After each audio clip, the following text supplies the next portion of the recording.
નમસ્કાર, હું છું પ્રિયા અને તમે જોઈ રહ્યા છો જનતા કી જાણકારી ન્યૂઝ।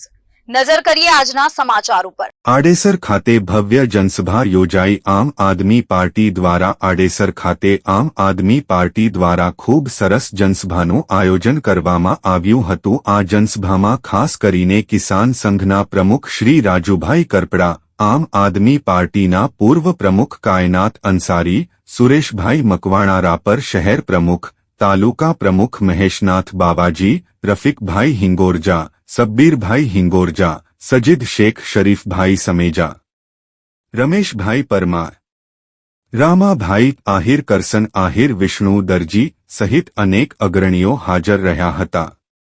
આમ આદમી પાર્ટી લોકો એવું કહે છે કે અમારે ત્યાં સભા કરો, અમારે ત્યાં મીટિંગ કરો, અમારા આ મુદ્દા છે, આ મુદ્દાઓ ઉજાગર કરો, આવનાર સમયમાં આ મુદ્દાઓને લઈને લડો।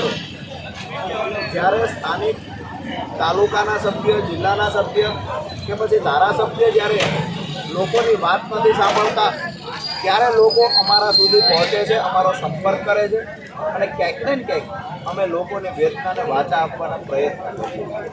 આમ આદમી પાર્ટી આજે ગુજરાતમાં મજબૂત વિપક્ષ તરીકે સફળ રહી છે। આવનાર સમયમાં તાલુકા, જિલ્લા પંચાયતની ચૂંટણીમાં પણ સારામાં સારું પરિણામ લાવશે।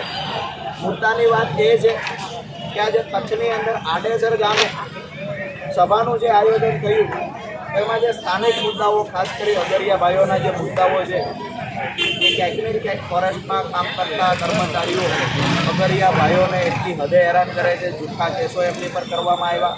1962થી લઈ અને અગરિયા ભાઈઓ ત્યાં મીઠાના વ્યવસાય સાથે જોડાયેલા હતા, એને બીજી કોઈ વૈકલ્પિક રોજગારીની વ્યવસ્થા કર્યા વગર એમના ઝૂંપડા તોડી નાખવામાં આવ્યા, એમની ડીશો સોલારની લગાવેલી તોડી નાખવામાં આવી, જૂઠા કેસ બગાડી મૂકવામાં આવ્યા।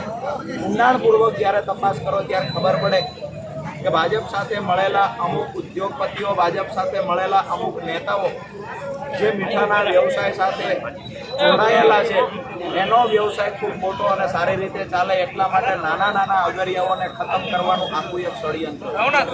બીજી વાત અમને અહીંયા આવીને જાણવા મળી કે હોસ્પિટલોમાં ડૉક્ટર નથી, હોસ્પિટલ જર્જરિત હાલતમાં છે। કેનાલમાંથી ખેડૂતોના ખેતર સુધી પાઇપલાઇન 6 વર્ષ પહેલાં નાખવામાં આવી, આજ દિવસ સુધી એક વખત પાણી ચલાવવામાં આવ્યું નથી, એમાં પાણી ક્યારે ચાલ્યું નથી। વાત એ છે રોડ રસ્તાની હાલત આખા ગુજરાતમાં ખરાબ છે, કચ્છમાં પણ એ પરિસ્થિતિ છે। સરકારી હોસ્પિટલોની અંદર ડૉક્ટર નથી, રિપોર્ટ કરવા માટે કોઈ સાધનો નથી, હાડકાં ભાંગી નાખે એવા રોડ છે।